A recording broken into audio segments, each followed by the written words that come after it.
नमस्कार दोस्तों, स्वागत है हमारे यूट्यूब चैनल चौधरी इकोनॉमिक्स पर।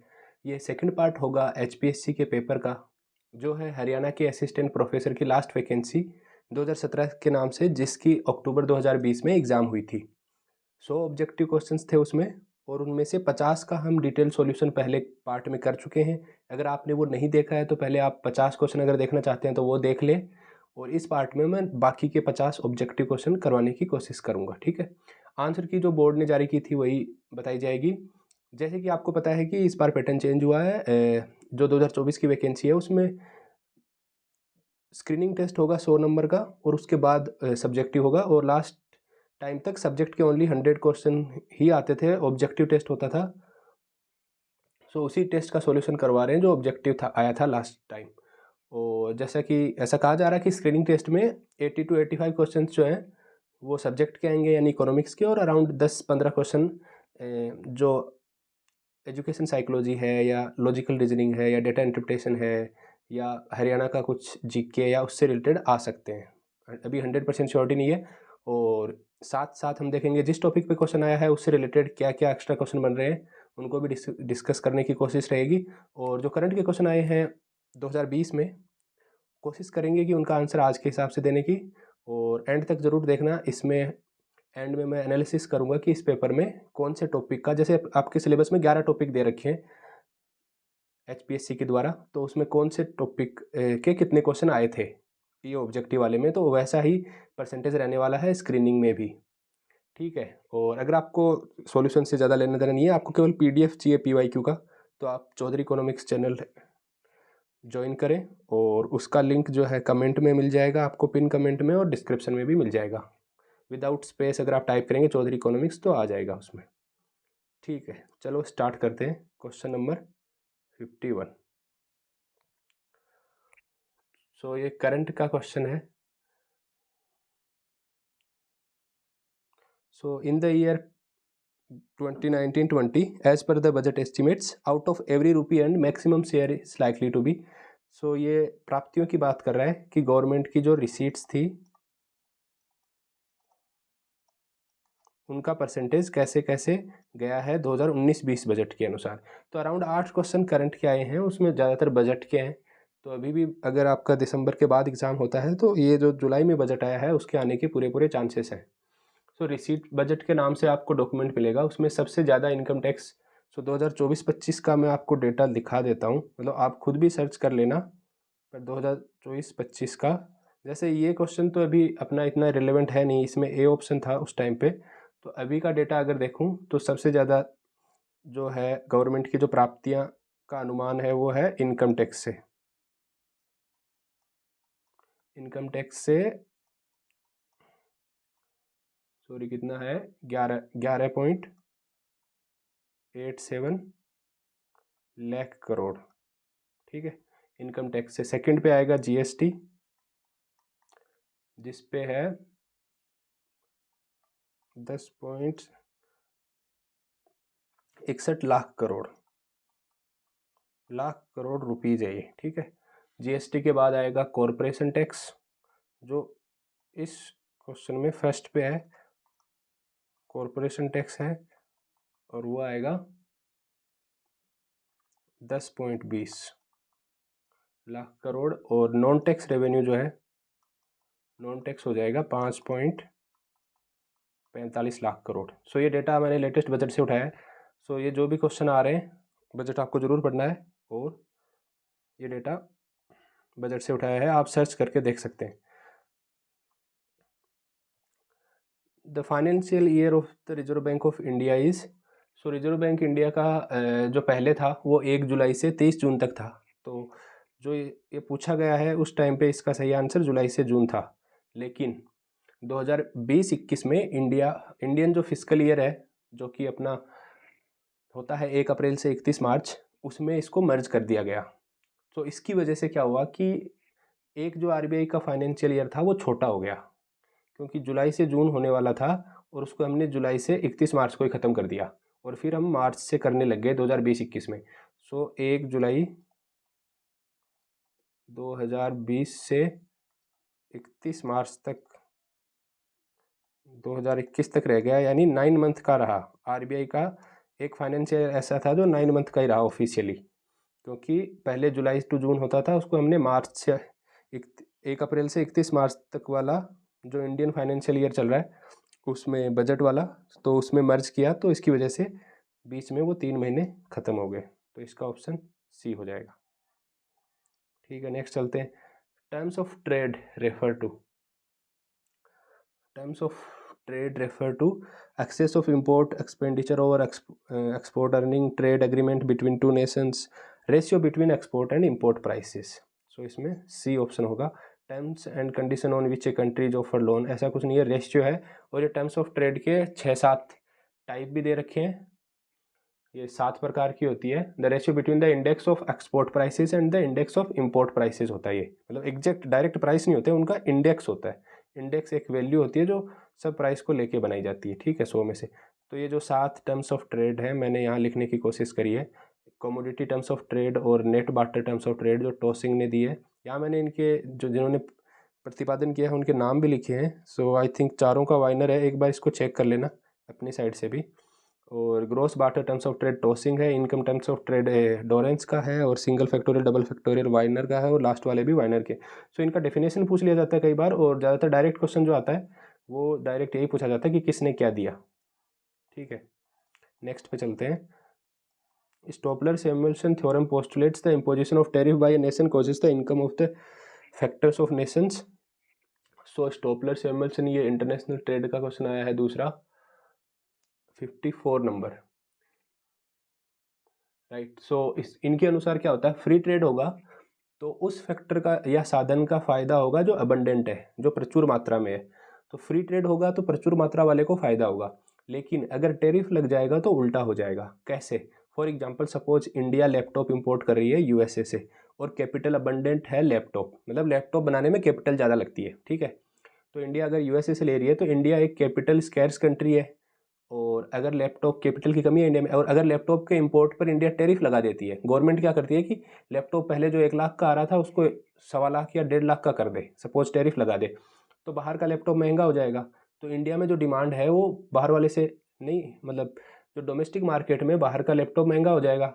सो जो डिमांड बढ़ेगी इंडियन कंपनी जो लैपटॉप बना रही है उनकी, इंडियन कंपनी पे तो टैरिफ लगा नहीं है, फॉरेन पे लगा है, तो इंडियन वालों की डिमांड बढ़ जाएगी। तो वो क्या करेंगे, वो सारे और ज़्यादा लैपटॉप प्रोड्यूस करने लग जाएंगे, और लैपटॉप प्रोड्यूस करने में क्या लगेगी, कैपिटल लगेगी।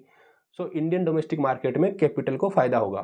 सो in the long run the imposition of tariff will result in an increase in the real returns of to the factor used intensively in the import computing industry. So यहाँ पे import computing industry क्या है, Indian की brands laptop की, और उस industry में जो डोमिनेंट फैक्टर है कैपिटल, उसका रियल रिटर्न में फ़ायदा हो जाएगा। सो यहाँ पे 54 में हो जाएगा D, scarce factor. So India में कैपिटल को फ़ायदा हो जाएगा, तो स्कैर्स फैक्टर था उसको राइज हो जाएगा। तो ये पूरा स्टॉपलर-सैमुअल्सन थ्योरम ही समझा दिया मैंने, आई होप ज़्यादा कन्फ्यूज ना किया हो। 54 में चलते हैं। The trade reduces the risk of loss in currency fluctuation through which of the following. The traders reduces the risk of loss, risk कम करता है किसके द्वारा, देखो आर्बिट्राज होता है, हेजिंग होता है, स्पेकुलेशन होता है, तो हेजिंग के द्वारा रिस्क कम किया जाता है। आर्बिट्राज क्या होता है, आर्बिट्राज होता है कि कोई चीज़ है वो 2 जगह पे अलग अलग दामों में मिल रही है, तो लोग क्या करेंगे, जहाँ महंगी मिल रही है वहाँ बेच देंगे, जहाँ सस्ती मिल रही है वहाँ से खरीद के। तो ये जब तक चलता रहेगा तब तक दोनों प्राइस बराबर ना हो, या जो एक जगह से खरीद के दूसरी जगह बेचने में जाने में जो कॉस्ट लग रही है वो उसमें सम्मिलित होके बराबर ना हो जाए दोनों प्राइस, तो उसको बोलते हैं आर्बिट्रेज, ठीक है। और हेजिंग क्या होता है, अपने रिस्क को कम करने के लिए हेजिंग की जाती है, और स्पेकुलेशन भी हेजिंग की तरह ही होती है, लेकिन उसमें प्रॉफिट उसका मकसद प्रॉफिट बनाना होता है, प्रॉफिट बनाना होता है, और हेजिंग में रिस्क मिनिमाइज करना होता है। तो हेजिंग कैसे होगी, एक एग्जांपल देता हूँ हेजिंग का। फॉर एग्जांपल, किसी व्यापारी के पास 5,000 क्विंटल चना है, और उसको लग रहा है कि भाव बढ़ेगा, तो इसलिए वो चना रखा हुआ है, फिजिकल चना, उसके पास बोरी है 5,000, ठीक है, और उसने स्टोर करके रखा हुआ है, और उसको लग रहा है भाव बढ़ेगा तो इसको बेचूंगा। तो उसका रिस्क क्या है, रिस्क ये है कि अगर भाव गिर गया तो उसके मेंटेनेंस की कॉस्ट भी लग रही है, और फिर वो एक्स्ट्रा लगी जाएगी। सपोज उसको आज बेचना है, लेकिन वो बेच रहा है 1 साल बाद, क्योंकि उसको लग रहा है 1 साल बाद भाव बढ़ेगा, तो 1 साल का रखने का खर्चा आएगा, और भाव अगर गिर गया तो उसको कितना लॉस होगा, तो उस लॉस को वो कैसे हेज करे, उस लॉस को हेज करने के लिए क्या करेगा, कमोडिटी मार्केट में जाएगा, वहाँ पे फ्यूचर्स मार्केट होता है वायदा बाजार, वहाँ पे वो सट्टा लगा देगा कि चने का भाव गिरेगा, मतलब उसको बढ़ाना है रियल में तो वो गिरेगा पे सट्टा लगा देगा और उस पर प्रीमियम पे करना पड़ेगा उसको, ऑब्वियसली थोड़े पैसे देने पड़ेंगे, बहुत कम। और अगर भाव बढ़ गया तो उसके जो प्रीमियम पे किया था सट्टा बाजार में वो जीरो हो जाएगा, और भाव बढ़ गया तो उसको फ़ायदा कैसे होगा, जो उसने 5,000 बोरियां रखी हुई हैं उनको बेच के फ़ायदा हो जाएगा नॉर्मल, और थोड़ा सा नुकसान हो जाएगा वायदा बाजार में। लेकिन अगर भाव गिर गया तो वायदा बाजार में जो उसने सट्टा लगाया था गिरने पे वो हो जाएगा 10 गुना, 20 गुना, 30 गुना, तो उसको उधर से फ़ायदा हो जाएगा और फिजिकली उसको नुकसान हो जाएगा। तो इसलिए वो अपना रिस्क कम कर रहा है, तो उसको हेजिंग कहते हैं। Which of the following equation is use to calculate the value of investment multiplier. So ये इसमें हो जाएगा 56 में, आपको पता है 1/1 माइनस स्मॉल सी। आता कैसे है ये, आई थिंक आप सबको पता ही होगा, y equal to C plus I होता है, और अगर हम डेल्टा y निकालें तो delta y equal to delta C plus delta I, और अगर मैं डेल्टा y से दोनों तरफ भाग दे दूँ तो डेल्टा y बाई वाई तो एक हो जाएगा, और delta C delta y plus delta I delta y हो जाएगा।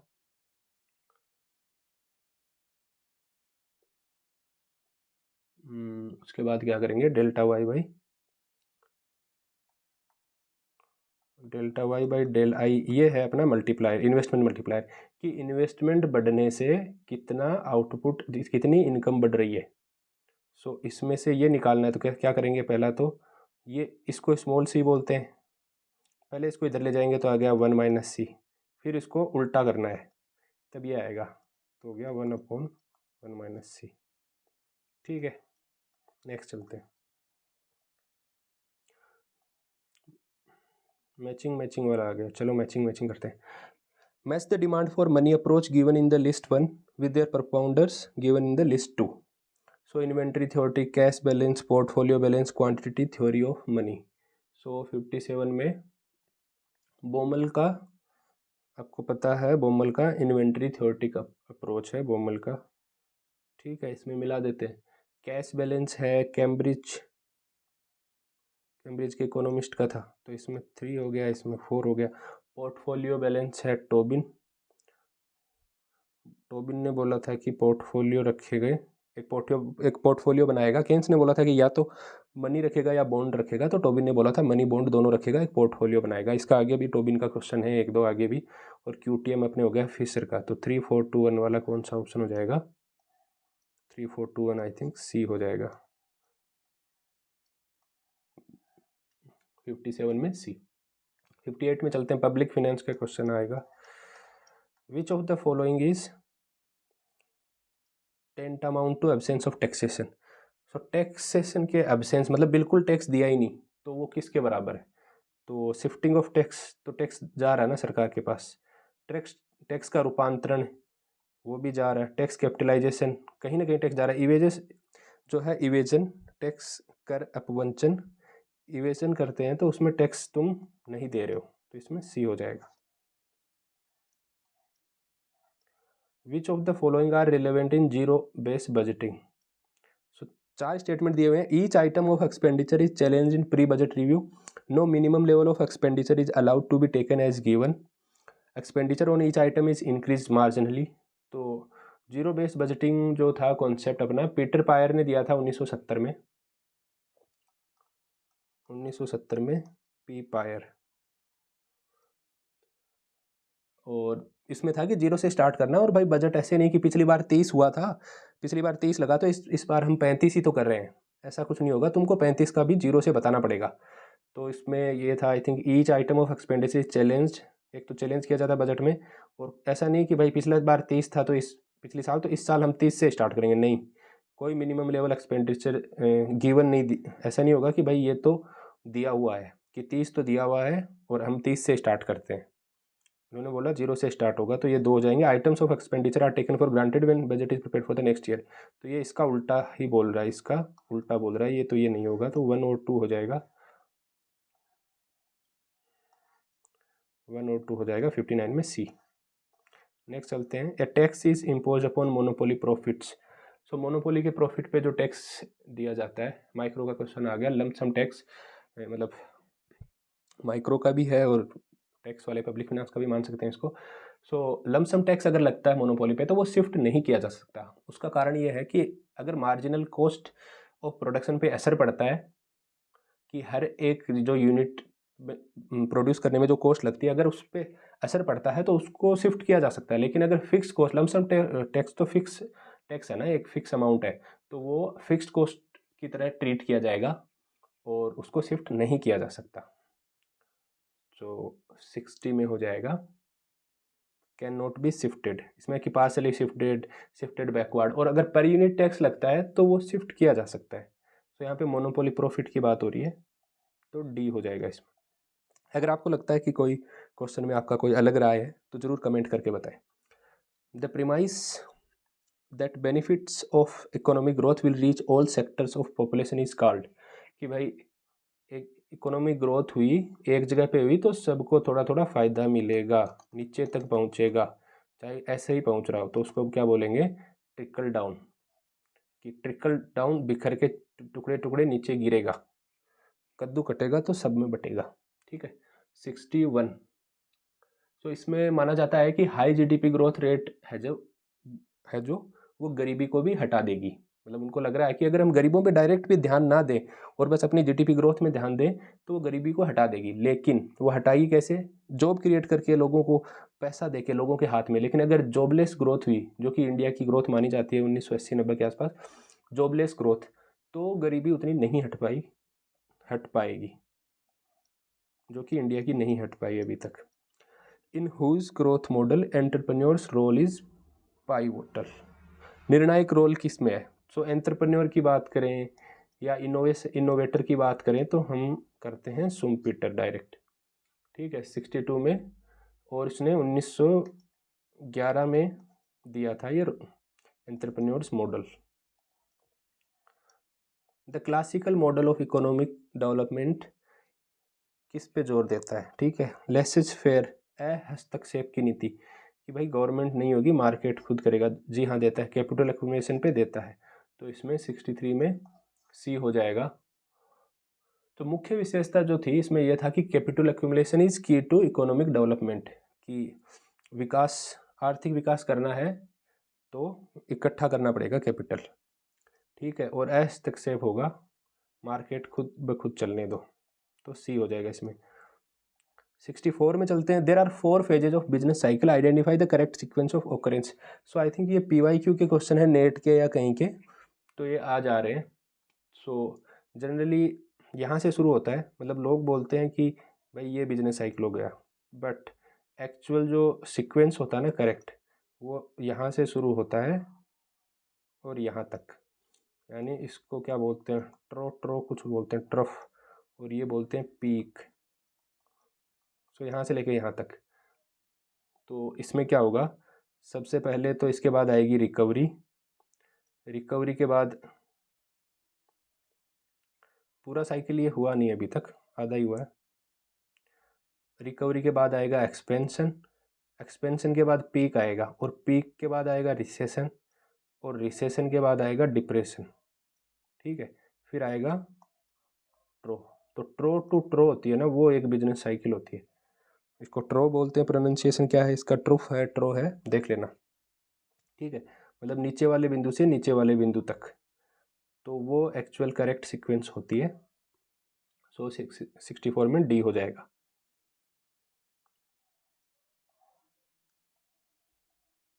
The concept of vicious circle of poverty, vicious circle of poverty किसने दिया था, रेगनर नैक्स ने बोला था।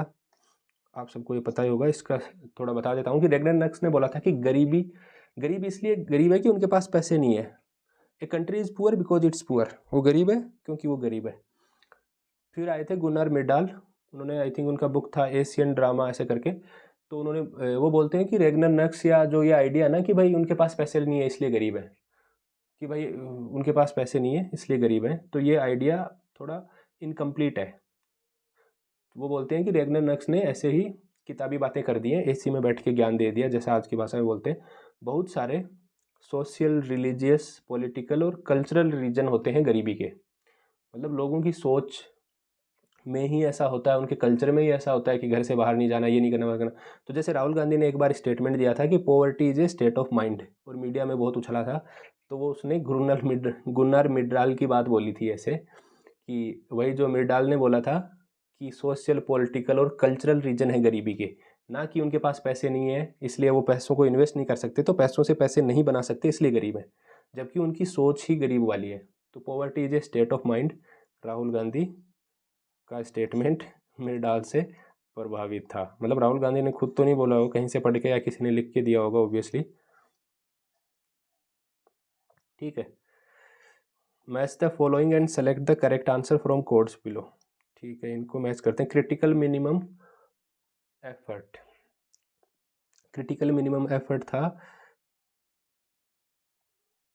इसका 3, लेविंस्टीन का। नाइफ एज आपको पता है हेरड में होता है 4।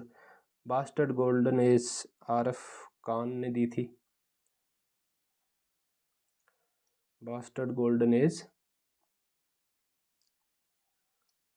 1, और बिग पुश थ्योरी रोडान की 3, 4, 1, 2 ए हो जाएगा इसमें। ठीक है, ये वाले क्वेश्चन ये नेट पीवाईक्यू के लग रहे हैं। अगर आप नेट पीवाईक्यू के कोई सी बुक खरीदोगे और उसमें बेसिक क्वेश्चन आप लगा लोगे तो आपको ऑलमोस्ट चीज़ें याद हो जाएंगी, क्या क्या रिपीट हो रहा है। तो इस टाइप के रिपीट होते हैं और सारी एग्जाम्स में पूछे जाते हैं, ऐसे नहीं कि वो आने बंद हो गए। अगर आप बात करें आरपीएससी असिस्टेंट प्रोफेसर 29 मई 2024 को जो लगी थी, या एमपीपीएससी असिस्टेंट प्रोफेसर, उसका पेपर तो थोड़ा ज़्यादा ईजी आ गया था, लेकिन सेट का हुआ तो 3-4 क्वेश्चन तो नेट पीवाईक्यू के उठा के रख ही देते हैं, क्योंकि नए क्वेश्चन कहाँ से आएंगे, तो वो जरूर सोल्व करें। Which of the following economist are proponents of dependency theory of development, ये भी यूजीसी नेट के क्वेश्चन, ये भी यूजीसी नेट का क्वेश्चन है।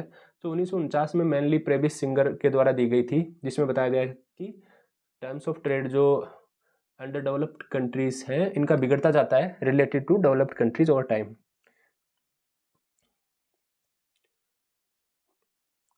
तो इसमें क्या हो जाएगा, फ्रैंक ने भी दी थी और प्रेविस ने भी दी थी, तो 67 में डी हो जाएगा। तो ये नेट पीवाईक्यू का क्वेश्चन है, तो ज़्यादा मैं एक्सप्लेन नहीं कर रहा हूँ। If consumption curve is drawn through origin it shows, so जैसे कंजम्पशन कर्व जो एब्सोल्यूट इनकम हाइपोथेसिस में क्या है, कंजम्पशन कर्व सी आगे आएगा, ये इसको देखेंगे C0 plus CY small cy। सो ये क्या है, ऑटोनोमस कंजम्पशन। तो अगर मैं यहाँ पे C लूँ, यहाँ पे Y लूँ,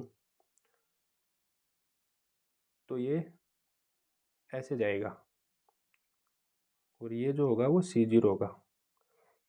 मतलब अगर मैं Y को 0 करूँ तो C बराबर C0, तो Y0 कहाँ है, यहाँ पे Y0 पे ओरिजिन पे C बराबर C0।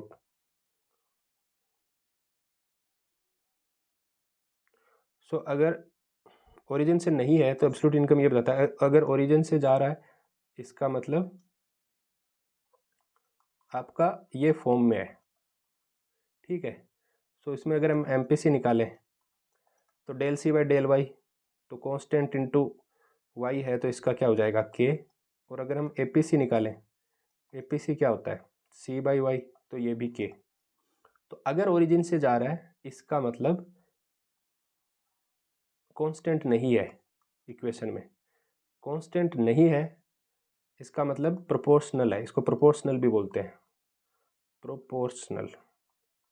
ठीक है, तो ऐसा है, और ऐसा होगा तो एमपीसी एपीसी बराबर होगा।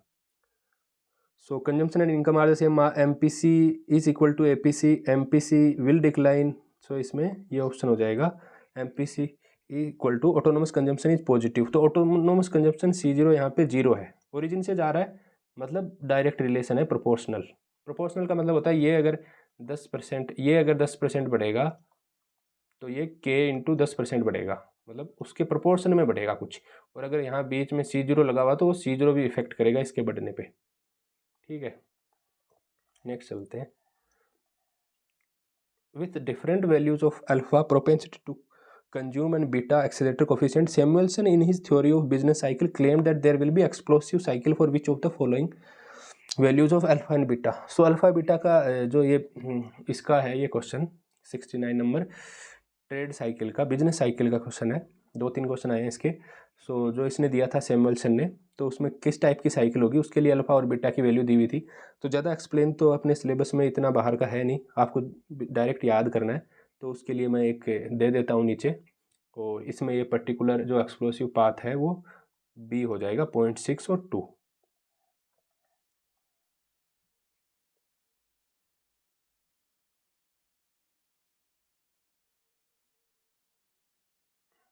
ये सो अगर आप इसमें देखोगे एक्सप्लोसिव पाथ का 0.6 और 2, एक्सप्लोसिव पाथ यहाँ है डी में। सो ए बी सी डी ऐसा कुछ चार्ट बनता है। और जो अल्फ़ा है वो एम पी सी है, और एम पी सी आपको पता है कि 0 से 1 होती है। तो ये 0 से 1 तक का चार्ट दे रखा है, और इसमें इस टाइप के रीजन दे रखे हैं कि ए में क्या होगा, अल्फ़ा 0.5 और बी 0, तो साइकिल लेस पाथ। सो कैसे कैसे पाथ होंगे वो भी ऐसे बता रखे हैं। साइकिल लेस होगा, डैम्प्ड फ्लक्चुएशन, डैम्प्ड फ्लक्चुएशन का मतलब है कि फ्लक्चुएशन कम होती जाएंगी ऐसे। फिर fluctuation with constant amplitude. So amplitude आपने देखा होगा, आयाम, आयाम को बोलते हैं कि फिक्स, जितना ऊपर जा रहा है उतना नीचे, बस इतना फ्लक्चुएशन हो रहा है। और एक्सप्लोसिव साइकिल में ऐसा होगा कि साइकिल जो है वो मोटरसाइकिल बन गई है, मतलब बहुत जंप कर देगा। और साइकिल लेस एक्सप्लोसिव में सीधा ही भाग गया, ऊपर नीचे नहीं जा रहा, सीधा ही भाग गया। तो इस टाइप के आपको ये रटने पड़ेंगे, ज़्यादा इसकी टेक्निकलिटी में नहीं जाते। ठीक है, नेक्स्ट चलते हैं। The real business cycle theory claims that business cycles are caused by supply shocks, increase in aggregate demand, decrease in aggregate demand, increase in aggregate supply नहीं है, ये इसमें डायरेक्ट स्टेटमेंट है सप्लाई शॉक्स का। Question number 70 macro. So supply, ये जो real business cycle थी theory है, given by Kydland and Prescott in 1982। ठीक है, और इन्होंने बिजनेस साइकिल का रीजन बताया था fluctuations in the rate of technological change, यानी तकनीकी बदलाव की गति घटने या बढ़ने से बिजनेस साइकिल होता है। बिजनेस साइकिल क्यों होता है, मतलब ऊपर नीचे क्यों जाता है ऐसे, कि भाई ये जो अभी देखा था हमने कि यहाँ से लेके और यहाँ तक ये ऊपर क्यों हुआ, नीचे क्यों हुआ, ऐसे क्यों जा रहा है, बिजनेस एक जैसा क्यों नहीं जा रहा। तो उसका रीजन उन्होंने दिया था कि जो तकनीकी गति है वो ऊपर नीचे होती रहती है, उसकी दर। तो इसकी वजह से होता है, रिसोर्स अवेलेबिलिटी की वजह से होता है, कभी रिसोर्स मिलते नहीं है। और सप्लाई साइड शॉक होता है कि कई बार सप्लाई हो नहीं पाती, तो उसकी वजह से होता है। तो वो रियल बिजनेस साइकिल की बात थी वो। 71 में चलते हैं। Which of the following is true, indifference curve slope downward from left to right. तो इंडिफरेंस कर्व आपने देखा होगा ऐसा कुछ होता है, तो लेफ्ट टू राइट तो सही बोल रहा है। Indifference curve are convex to the origin, इसको कॉन्वेक्स बोलेंगे, ओरिजिन से कॉन्वेक्स। ठीक है, कॉनकेव होता तो ओरिजिन से कॉनकेव होता ऐसा। ठीक है, two indifference curve do not cut each other, तो आपको पता है कि अलग अलग उन पे यूटिलिटी रहती है, सेटिस्फेक्शन, तो वो टच नहीं करेंगे। ये भी सही है। Indifference curve slope downward from right to left, so ये इसका उल्टा बता रखा है। सो 1 2 3 सही हो जाएगा 71 में। 1 2 3 ए हो जाएगा। ठीक है, इजी क्वेश्चन था ये तो। Other things remain the same when money outlay of a producer increase the equilibrium point moves to. So similar to, अगर किसी उपभोक्ता है, कंज्यूमर है, उसका बजट चेंज हो गया, ये बजट लाइन थी, इस पे ये इंडिफरेंस कर्व था। तो अगर बजट लाइन शिफ्ट हो गई, बजट इंक्रीज हो गया, तो बजट मान लो यहाँ हो गया, तो उसका इंडिफरेंस कर्व, उसका यूटिलिटी इक्विलिब्रियम पॉइंट भी शिफ्ट हो जाएगा। तो सिमिलरली प्रोड्यूसर के लिए क्या होता है, आउटले। अगर प्रोड्यूसर का आउटले परिव्यय जो बोलते हैं टोटल, वो अगर चेंज हो गया तो वो शिफ्ट हो जाएगा हायर आइसो क्वांट में। Remains unchanged on the same move left hand side, ऐसा कुछ नहीं करेगा, वो हायर आइसो क्वांट में शिफ्ट हो जाएगा, सिमिलर टू जैसे कंज्यूमर शिफ्ट होता है। ठीक है, 72 में तो सिमिलर है, कंज्यूमर की इनकम इंक्रीज होने पे क्या होता है वैसा ही यहाँ होता है। 73 में चलते हैं। The vertical distance between total variable cost and total cost क्या होता है। ठीक है,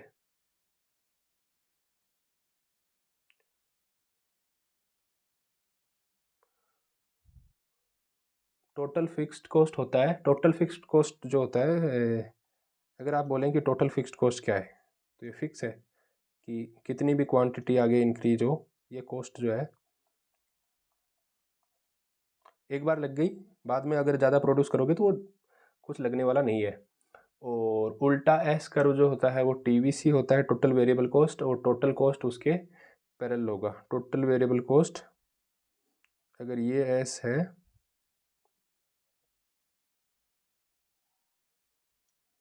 ये हो जाएगा टोटल वेरिएबल कॉस्ट, और इन दोनों को जोड़ेंगे। जैसे हर एक पॉइंट पे जोड़ना है अपने को, इस पॉइंट पे इतनी वैल्यू जोड़नी है, इतनी वैल्यू इस कर्व में जोड़नी है, तो वो यहाँ से शुरू हो जाएगा ऐसे, टोटल कॉस्ट। सो ये जो वर्टिकल डिस्टेंस है ना हर बार, वो क्या किसके बराबर होगी, टीएफसी, क्योंकि टोटल कॉस्ट आपको पता है total variable cost plus total fixed cost. So 73 में हो जाएगा बी, टोटल फिक्स्ड कॉस्ट। ठीक है। When the government spends more than it collects by the way of revenue receipts, such excess is termed as, ज़्यादा खर्च करियो आमदनी अठन्नी, खर्चा रुपया, और रेवेन्यू रिसीट्स की बात हो रही है, सो रेवेन्यू डेफिसिट बोलेंगे उसको, रेवेन्यू रिसीट से ज़्यादा कर रही है तो 74 में हो जाएगा सी। तो रेवेन्यू डेफिसिट होता है revenue expenditure minus revenue receipt.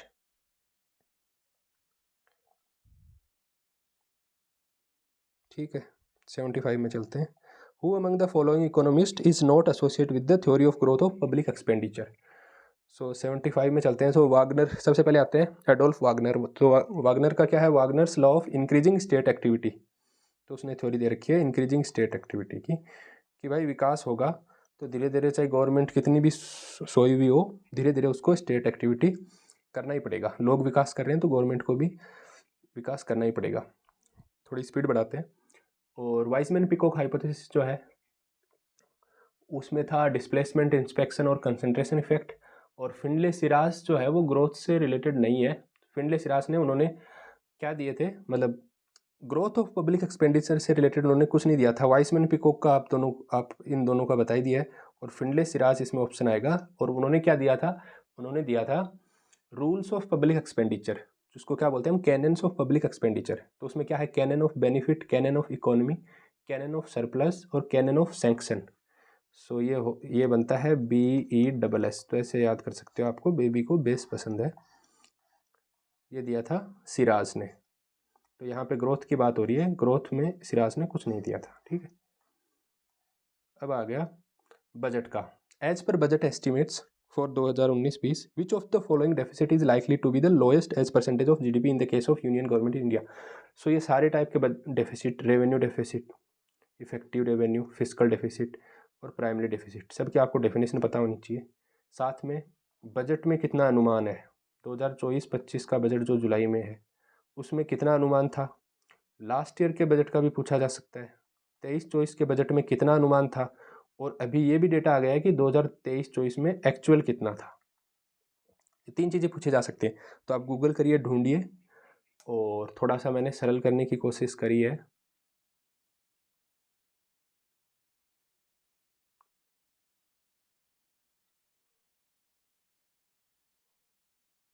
ठीक है, आपको डेटा प्रोवाइड कर रहा हूँ मैं यहाँ पे। ठीक है, सो इस बजट में फिजिकल डेफिसिट 4.9 का टारगेट रखा है। Revenue deficit percentage of GDP है, इसको ध्यान में रखना, 1.8% का। और इफेक्टिव रेवेन्यू डेफिसिट 0.6% और प्राइमरी डेफिसिट 1.5 का। और पिछले बजट में ये रखा था, और एक्चुअल जो है 2023-24 का ये है। तो जितना हो सके ये सही डेटा है। और फिजिकल डेफिसिट क्या होता है, अभी आपको थोड़ा डेफिनेशन भी देख लेते हैं। फिजिकल डेफिसिट क्या होता है, टोटल एक्सपेंडिचर। टोटल एक्सपेंडिचर क्या होगा, capital expenditure and revenue expenditure. Total expenditure में से घटाते क्या है, total receipts, total receipts excluding borrowing. तो टोटल रिसीट्स में क्या होगा, रेवेन्यू रिसीट्स होंगी। और कैपिटल रिसीट्स में से बोरोइंग वाली नहीं हटानी है, कि भाई हम लोगों से मांग रहे हैं, उसको ऐसे मत बोलो कि हमारी कमाई हो गई।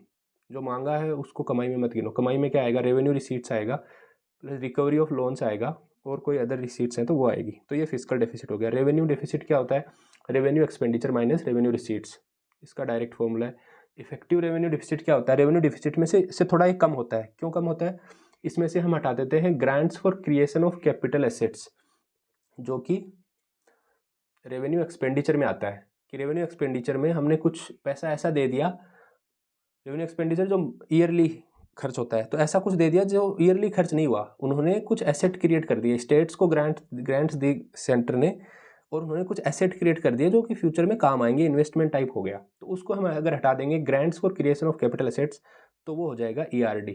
और प्राइमरी डेफिसिट क्या होता है? Gross fiscal deficit minus net interest liability. ठीक है, आगे चलते हैं। सो उस टाइम पे 76 में, उस टाइम पे क्या था वो एक बार बता देता हूँ मैं आपको।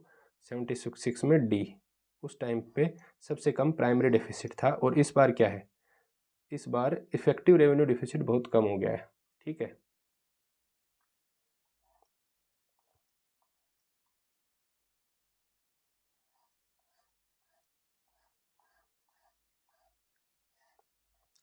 विच of the following has not been proposed in the union budget.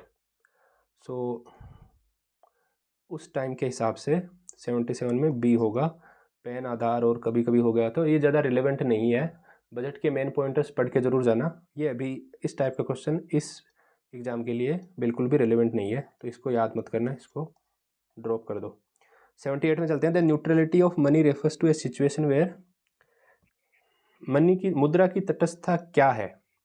Increase in interest rates are matched by decrease in price of bonds. Increase in interest rates are matched by increase in price of bonds. Increase in money supply eventually result in no change in real output. Decrease in money supply result in increase in interest rate in the short term. So पहला option क्या था? Interest rates वाला था। सो इसमें होगा C। सो neutrality का मतलब होता है money supply doesn't affect real variables like output but affects only nominal variable. So इसमें C वाला जो ऑप्शन दे रखा है कि money supply eventually result in no change in real output, वास्तविक चरों पे कोई असर नहीं पड़ेगा मुद्रा की पूर्ति का। मुद्रा की पूर्ति में अगर बढ़ा मतलब बढ़ती है अगर मुद्रा की पूर्ति, उसमें बढ़ावा होता है, तो रियल वेरिएबल पे इफेक्ट नहीं डालेगा, ओनली नॉमिनल वेरिएबल पे डालेगा, उसको बोलते हैं मनी न्यूट्रलिटी। ठीक है, 79 में चलते हैं। मनी एंड बैंकिंग का है। According to the third working group on the money supply in India, M0 includes. So M0 में करेंसी इन सर्कुलेशन है, currency with public currency in circulation, bankers deposit with RBI है, and एक है other deposit with RBI। ठीक है, सो 79 में A हो जाएगा। So the third working group on financial aggregates 1998 में आया। YU रेड्डी जो RBI के अपने गवर्नर भी रह चुके हैं, की अध्यक्षता में उन्होंने M0 को डिफाइन किया एज ए मॉनेटरी बेस और reserve money. M0 is the most liquid form of money.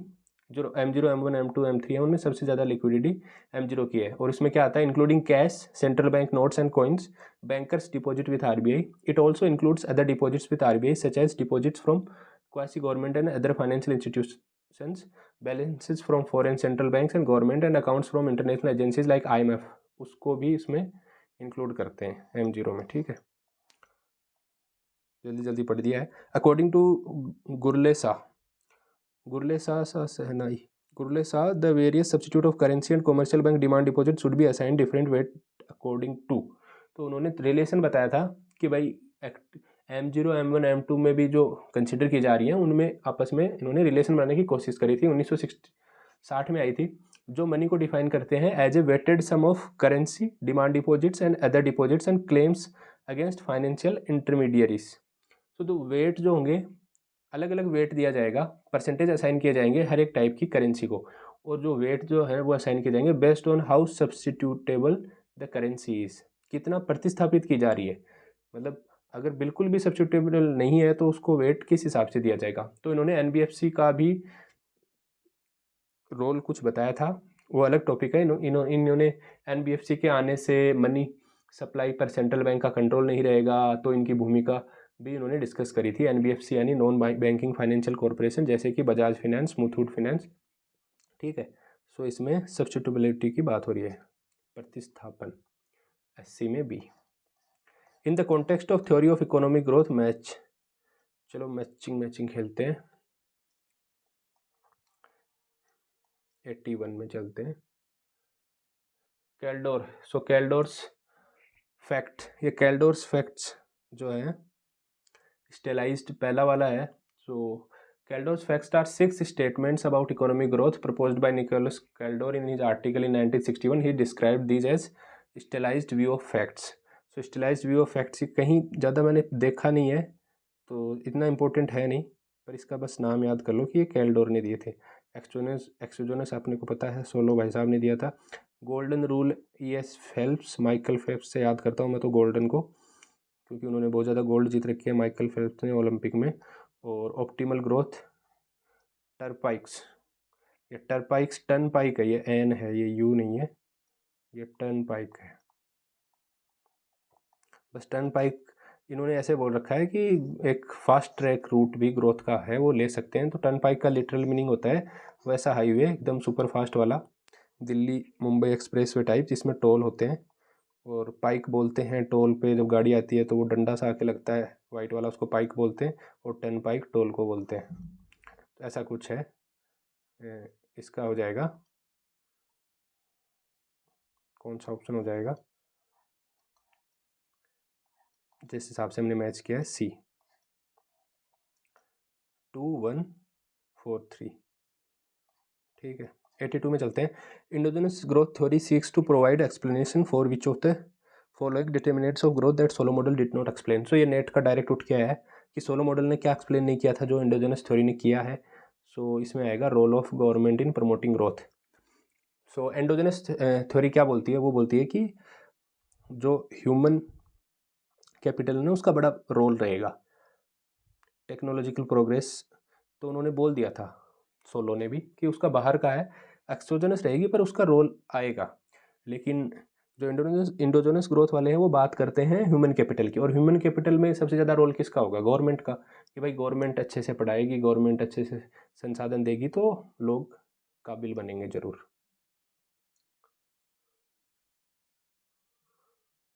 फिर चलते हैं 83 में। By an unlimited supply of labour Lewis meant. So Lewis का unlimited supply of labour, so prevalence of unlimited supply of labour at the subsistence wage rate in the traditional sector. तो उन्होंने बोला था infinite labour availability in the prevailing wage, subsistent wage rate. ठीक है, और perfectly elastic supply curve. So perfectly elastic supply of labour, तो इसमें B मेरे हिसाब से हो जाएगा infinite elasticity of supply of labour. उसको ये भी बोल सकते हैं perfectly elastic supply curve of labour, horizontal to x axis होगा at the subsistence wage rate. ठीक है, इसमें सी के भी चांस लग रहे हैं, पर फिर दोनों हो जाएंगे। ऐसा भी हो सकता है कि सप्लाई ऑफ लेबर बहुत ज़्यादा है किसी भी वेज पे। A discriminating monopolist will charge a lower price in the market in which price elasticity. So कम पैसे किससे लेगा, कम पैसे उससे लेगा ना जो पैसे बढ़ाते भाग जाएगा। पैसे बढ़ाते कौन भागेगा, जिसकी इलास्टिसिटी ऑफ डिमांड ज़्यादा है, ए। सो इनइलास्टिक चीज़ें होंगी, है ना, इनइलास्टिक चीज़ें होंगी जैसे कि सिगरेट, पेट्रोल। कितना भी पैसा बढ़ा दो लोग तो खरीदने जाएंगे ही, तो उनसे हाई प्राइस चार्ज करेंगे। लेकिन इलास्टिक होगा, कुछ है जैसे फास्ट फूड है, एयरलाइन टिकट है, कार्स हैं, मोबाइल्स हैं। अगर बहुत ज़्यादा पैसे बढ़ा दिए नॉर्मल मोबाइल के तो लोग तुरंत चेंज कर लेंगे दूसरी कंपनी में। सो जहाँ पे price elasticity of demand high होगी, इसका मतलब थोड़ा सा भी प्राइस बढ़ेगा तो लोग स्विच कर लेंगे, तो उससे कम पैसे चार्ज करेगा monopolist. Giffen paradox occurs when the income effect is negative and is greater than the substitution effect. The income effect of Giffen good is a negative effect that's greater than the substitution effect, which is usually positive. Substitution effect positive होता है. This means that when a buyer's income increases, demand for Giffen good decreases. क्योंकि Giffen good कौन सी होती है, जो जैसे bread हुई, white bread हुई, या बिल्कुल ही जैसे डालडा घी बोलते थे हम पहले, इस टाइप का, तो वो गिफिन गुड है। तो जो गरीब होगा वही खाएगा, उसको तभी डिमांड होगी। जो अमीर हो जाएगा तो फिर वो अच्छी क्वालिटी का तेल और घी यूज करेगा। Even though the price of the good may fall, this is because Giffen goods are considered highly inferior goods and are in higher demand when the incomes are lower. In which of the following market situations firm are mutually interdependent in pricing and output decision? तो तो आपको पता है oligopoly में आपस में लड़ते रहते हैं, इंटरडिपेंडेंसी होती है। The kinked demand curve theory explains that even when the demand conditions are dash the price is dash. Demand conditions change the price changes, demand condition change price remain stable. कौन सा option आपको इसमें लग रहा है? सो थोड़ा मैं explain कर देता हूँ, आपको दिख रहे होंगे दो चार्ट।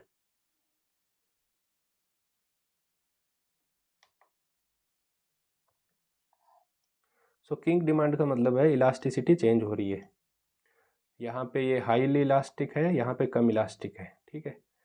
और अगर इसका हम एम आर बनाएंगे, ये देखो ये एम आर बनाया हुआ है यहाँ पे, एम आर क्या बनाएंगे, इसकी जो स्लोप है उसके 50% पे एम आर बन जाएगा। सपोज ये यहाँ काटता है इसको, तो इसके 50% स्लोप पे यहाँ एम आर, तो यहाँ तक का तो ये एम आर हो गया, मतलब यहाँ तक का नहीं, पूरा इस लाइन तक का, तो इसका एम आर तो ये हो गया। और अगर सपोज ये काटती यहाँ पे और इसका एम आर अगर मैं खींचना स्टार्ट करता तो ऐसे आता, जो यहाँ इन्होंने दिखा रखा है। तो ये जो बीच में गैप है, इसमें अगर मार्जिनल कॉस्ट कर्व बढ़ गया, मतलब डिमांड कंडीशंस चेंज हो गई, मार्जिनल कॉस्ट बढ़ गया, फिर भी प्राइस और क्वांटिटी में कोई असर नहीं पड़ा। तो ये है पॉल स्वीजी ने दिया था, ठीक है। सो 87 में हो जाएगा, अगर डिमांड कंडीशन चेंज भी हो गई तो price and output remain stable.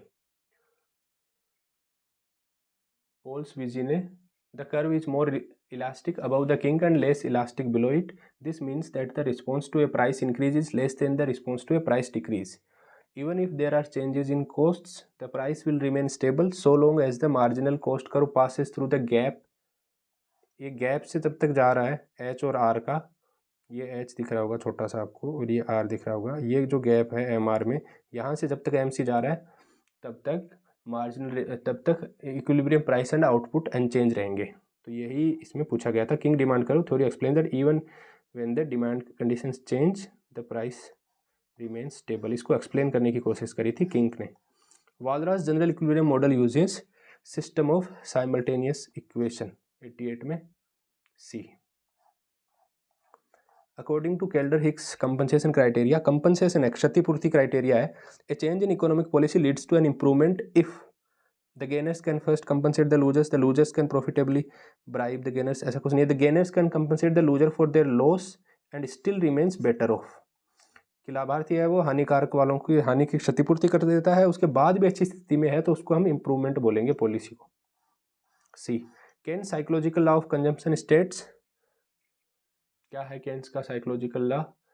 बढ़ती हुई आय का घटता हुआ भाग उपभोग किया जाता है, यह है केन्स का साइकोलॉजिकल लॉ। तो ये किस में दे रखा है? Increase in consumption is smaller than the increase in disposable income. कि अगर इतनी बड़ी इनकम इंक्रीज हुई तो इतना, अगर हम पहले कर रहे थे और ये अगर डबल हो गई तो इसको डबल नहीं करेंगे। ये कंजम्पशन है, ये इनकम है, तो इनकम अगर डबल हो गई तो कंजम्पशन ऐसा नहीं कि पहले जो इतना था इसका डबल हो जाएगा, नहीं थोड़ा सा बढ़ जाएगा, इसका डबल नहीं हुआ है, ठीक है। When the government imposes a tax on petrol and use the proceeds to build roads in neighbor area, which of the following functions are being carried out? जब पेट्रोल पर कर लगाती है, उसके बाद आय के नज़दीकी क्षेत्र में सड़क बनाती है, तो क्या करती है? एलोकेशन भी करती है और रीडिस्ट्रीब्यूशन भी हो रहा है, साथ में एलोकेशन भी हो रहा है। आई थिंक इसमें डी हो जाएगा दोनों। A good which is non rival in consumption and is also not subject to exclusion is a public good. ये क्वेश्चन 2 बार आ चुका है। अगर आप देखो क्वेश्चन नंबर 21, उसमें पूछा था पब्लिक गुड क्या है, और ऑप्शन में था नॉन राइवल नॉन एक्सक्लूडेबल, और इसमें यह है कि नॉन राइवल नॉन एक्सक्लूडेबल क्या है, तो public good. The view that people should pay taxes in relation to benefits received from government expenditure is advocate. कि बेनिफिट्स की बात हो रही है, तो कौन सा प्रिंसिपल आता है? एबिलिटी टू पे आता है, इक्विटी आता है, न्यूट्रलिटी आता है, तो इसमें आ गया बेनिफिट प्रिंसिपल है ये ए। वर्टिकल इक्विटी क्या होती है? 2 टाइप की इक्विटी होती है। हॉरिजॉन्टल इक्विटी ये होती है समान आय वाले लोग सेम टैक्स पे करें, मतलब ये विद इन ए ग्रुप की बात होती है, जैसे इंट्रा, और वर्टिकल इक्विटी होती है different income categories to pay different taxes, यानी इंटरनेशनल और इंटरनेशनल देश के अंदर, तो उस साइड से ये हो गई। हॉरिजॉन्टल होती है एक समान आय वाला एक जो ग्रुप है उनको सेम टैक्स लिया जाए, और वर्टिकल में होते हैं कि डिफरेंट आय वालों को डिफरेंट टैक्स लिया जाए। Tax payer is different income categories are asked to pay different amount of taxes. 94 में ए हो जाएगा। The hypothesis which advocate proportional relationship between consumption and income are. So ये थोड़ा सा अच्छा क्वेश्चन प्लस थोड़ा सा डिबेटेबल क्वेश्चन है। सो हम पता करते हैं। सो सबसे पहले है एब्सोल्यूट इनकम हाइपोथेसिस। ये किसने दिया था? ये केन्स भाई साहब ने दिया था 1936 में। और इसमें एब्सोल्यूट इनकम हाइपोथेसिस में उन्होंने सिंपल ये बोला था C equal to C0 plus CYD। Disposable income है, ये MPC है और ये ऑटोनोमस कंजम्पशन है। सो प्रोपोर्शनल की बात कर रहे थे, ये प्रोपोर्शनल है। प्रोपोर्शनल का मतलब है कि ओरिजिन से जा रहा है। अभी हम देख रहे थे प्रोपोर्शनल, और C0 है जिसमें नहीं होगा। सो एब्सोल्यूट जो है वो नहीं होगा। एब्सोल्यूट काट देते हैं। कौन सा बच्चा? C। ठीक है, अब आगे भी बात कर लेते हैं रिलेटिव इनकम हाइपोथेसिस, जो डुसेनबेरी ने 1949 में दिया था। और उन्होंने बोला था APC कांस्टेंट है और रिलेटिव इनकम पे डिपेंड करेगी। सो रिलेटिव थोड़ा थोड़ा लग रहा है। और लाइफ साइकिल हाइपोथेसिस दिया था मोदिगिलियानी एंड ब्रूमबर्ग ने 1957 में। और उन्होंने उसमें था लाइफ टाइम कंजम्पशन है जो वो लाइफ टाइम इनकम पे डिपेंडेंट है। और प्रोपोर्शनल रिलेशनशिप उन्होंने बताई थी। लाइफ साइकिल में प्रोपोर्शनल की बात होती है और वो बताते हैं CT इक्वल टू KVT। तो प्रोपोर्शनल में कोई भी इंटरसेप्ट नहीं आएगा। ठीक है, ये नहीं आएगा कि ये एक्स एक्सिस है अपना, ये वाई है, ये एक्स चर है, ये वाई है, तो इसके बीच में ये मल्टीप्लिकेशन वाला आएगा। सो VT जो है वो था present value of rest of the life की इनकम। फिर परमानेंट इनकम में आते हैं जो फ्रीडमैन ने दिया था, वो भी प्रोपोर्शनल टाइप था। Friedman showed on the basis of empirical data that there existed proportional relationship between consumption and permanent income in the long run, लेकिन शॉर्ट रन में प्रोपोर्शनल नहीं है। सो परमानेंट इनकम नहीं होगा। थोड़ा कॉन्ट्रोवर्शियल है। रिलेटिव और लाइफ साइकिल में भी ऐसे डायरेक्ट कहीं लिखा हुआ नहीं है कि वो प्रोपोर्शनल है, पर इससे बेटर है कि परमानेंट इनकम में बिल्कुल भी प्रोपोर्शनल शॉर्ट रन में नहीं बता रखा है और एब्सोल्यूट में नहीं बता रखा है, तो इसमें C हो जाएगा। According to permanent income hypothesis all increase in transitory income consume कर लिया जाता है। 96 में सॉरी ट्रांजिटरी इनकम सेव कर लिया जाता है, कंज्यूम नहीं किया जाता। कंज्यूम केवल परमानेंट इनकम से, कंजम्पशन जो है वो परमानेंट इनकम से डिराइव हो रहा है और ट्रांजिटरी इनकम सेव कर ली जा रही है 96 में। YM जो होता है YP plus YT। Transitory income save कर लिए जाती है, कंजम्पशन ओनली परमानेंट इनकम पर से ही होता है। ठीक है, ये परमानेंट है, एक ट्रांजिटरी है। तो SI को बचा लिया जाता है। SI जो बीच बीच में आती है उसको FD करा ली जाती है उसकी। According to Tobin's asset demand for money theory and increase in the current market yield. तो टोबिन के अनुसार क्या होता है, पोर्टफोलियो में दो चीज़ें रहते हैं, बॉन्ड भी रहता है और मनी दोनों रखेंगे। और अगर बॉन्ड यील्ड बढ़ जाती है तो बॉन्ड में जो हमारा पैसा होगा उसको हम बॉन्ड में लगा देंगे, और जो कैश रखने की जो आदत है वो मनी को क्वांटिटी को कम कर देंगे। ठीक है, तो इसके अनुसार कौन सा ऑप्शन हो रहा है? Has no effect upon, effect तो होगा। Increase the quantity of bonds demanded and decrease the quantity of money demanded. अगर बॉन्ड की यील्ड, बॉन्ड की कमाई बढ़ रही है तो बॉन्ड की क्वांटिटी बढ़ा देंगे और मनी की क्वांटिटी कम कर देंगे। यही है पोर्टफोलियो अप्रोच टोबिन का। बी हो जाएगा इसमें। All of the following curves are U shaped except. So 96 में 98 में यू शेप्ड पता करते हैं। एवरेज फिक्स्ड कॉस्ट, तो आपको पता है एवरेज फिक्स्ड कॉस्ट ऐसे जाता है, इसको बोलते हैं आयताकार अतिपरवलय, रेक्टेंगुलर हाइपरबोला। क्यों होता है ये?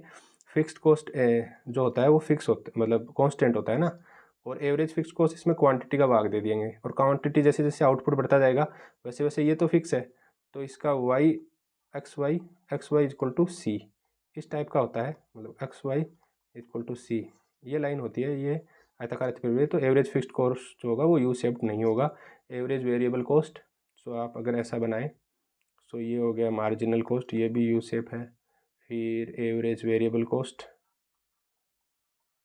और ये हो गया एवरेज फिक्स्ड कॉस्ट। अब इन दोनों को जोड़ के एवरेज टोटल कॉस्ट आएगी, ठीक है। तो ये तीनों की तीनों यू हैं। The relationship between AR, MR, ER, so both ये करेक्ट है। मतलब MR अगर इनको इधर ले जाएंगे तो E-1 इसमें ऊपर आ जाएगा, या जगह दोनों एक ही चीज़ बता रहे हैं, तो बोथ A एंड B हो जाएगा D। तो होता क्या है इसमें, इलास्टिसिटी ऐसे भी हम रख के देख सकते हैं, जैसे AR MR हम कर्व देखें,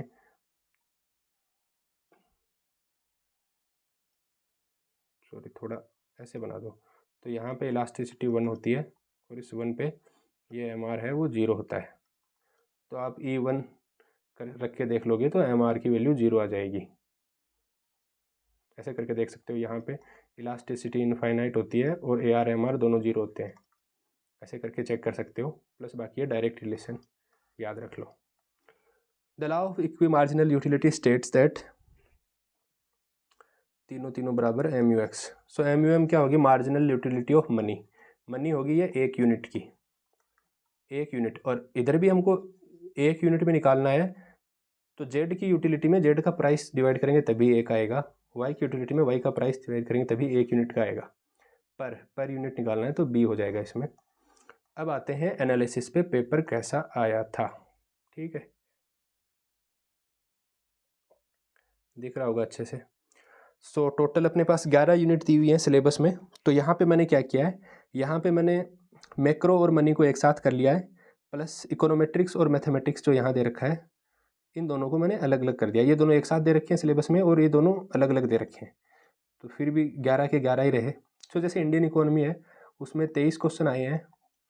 एक और बात बता दूं मैं, इंडियन इकोनॉमी हुआ, एग्रीकल्चर हुआ, इंडस्ट्रियल हुआ, सो एग्रीकल्चर के सारे क्वेश्चन इंडियन इकोनॉमी में माने जा सकते हैं।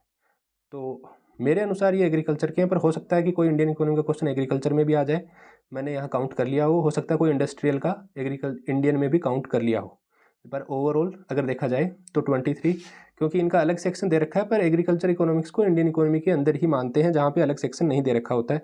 जिन जिन सिलेबस में एग्रीकल्चर अलग से नहीं दे रखा उसमें इंडियन, तो 23 क्वेश्चन आए, उनमें से 15 जो हैं, 8 जो है वो करंट के हैं, ज़्यादातर बजट से, बजट और इकोनॉमिक सर्वे का 1-2 क्वेश्चन है, बाकी बजट से, तो आपको बजट और इकोनॉमिक सर्वे दोनों पढ़ना है, और 15 हैं अपने इंडियन इकोनॉमी के, ठीक है। 23 क्वेश्चन बहुत अच्छा वेटेज है, और कौन कौन सा क्वेश्चन है वो भी मैंने लिख रखा है, 1 से 4, 9, 19, 20, 23 से 28, 31। तो अगर आपको केवल ऐसा है कि केवल मेरे को ग्रोथ के क्वेश्चन पढ़ने हैं, तो आप 61 से 67 में जाइए स्क्रॉल करके, और मैंने पेज भी दे रखे हैं कि अभी ये 60वां क्वेश्चन है, ये 70वां है, तो आप डायरेक्ट सर्च करके जा सकते हैं। और 61, 81 से 83 ऐसे जाइए। तो सबसे इंपॉर्टेंट हो गई इंडियन इकोनॉमी, आजकल सारी एग्जाम्स में इंडियन इकोनॉमी का बहुत वेटेज आ रहा है। फिर micro 14%, macro and money 13%, public finance 12, growth के 10 क्वेश्चन है ये वाले, इंटरनेशनल इकोनॉमिक्स के 8, और डेमोग्राफी का जो सेक्शन दे रखा है उसके 7 क्वेश्चन आए। तो बहुत सारे लोग, ये नई चीज़ है, मतलब ऑलमोस्ट जनरली लोग मेन चीज़ें फोकस करते हैं कि भाई ये 4-5 सब्जेक्ट कर लेते हैं, तो डेमोग्राफी के भी अच्छे क्वेश्चन आ रखे हैं, ज़्यादा हार्ड नहीं है, लेकिन फिर भी आप इन क्वेश्चंस को देख सकते हो, डेमोग्राफी के हैं। फिर एग्रीकल्चर के 4 क्वेश्चन आ रहे हैं, इकोनोमेट्रिक्स के 4 क्वेश्चन आए हैं, और मैथमेटिक्स के 3 आए हैं, उनमें से 2 तो हैं इंडेक्स के, जिनको मैं मैथमेटिक्स का मान रहा हूँ, और एक है प्रोबेबिलिटी का, ठीक है, और इंडस्ट्रियल के 2 आए। तो ऐसा करके वेटेज है, और ऐसा ही वेटेज आपके स्क्रीनिंग टेस्ट में रहने वाला है। सो इसमें आप स्क्रीनिंग टेस्ट में 85 क्वेश्चन के आसपास इकोनॉमिक्स के आने की संभावना है, 90, 85 to 90, तो उसमें यही वेटेज आपको देखने को मिल सकता है, और इसी टाइप के क्वेश्चन देखने को मिल सकते हैं। Thank you. और man needs his difficulties because they are necessary to enjoy success, APJ Abdul Kalam ने बोला था। तो अगर आपको लग रहा है कि बहुत ज़्यादा मुश्किल हो रहा है, तो सफलता का फल मीठा करने के लिए मुश्किलें भी ज़रूरी हैं। सो थैंक यू ज्वाइन करने के लिए। अगर आपने दोनों वीडियो देखे हैं तो बहुत बहुत धन्यवाद। अगर आपको वीडियो बिल्कुल पसंद नहीं आया, एकदम बेकार सब कुछ, तो प्लीज़ कमेंट करके बताएं क्या पसंद नहीं आया। अगर आपको वीडियो अच्छा लगा है तो लाइक करें, अगर और अच्छा लगा है तो सहपाठियों के साथ शेयर करें, और अगर बहुत अच्छा लगा है तो सब्सक्राइब करें। Thank you.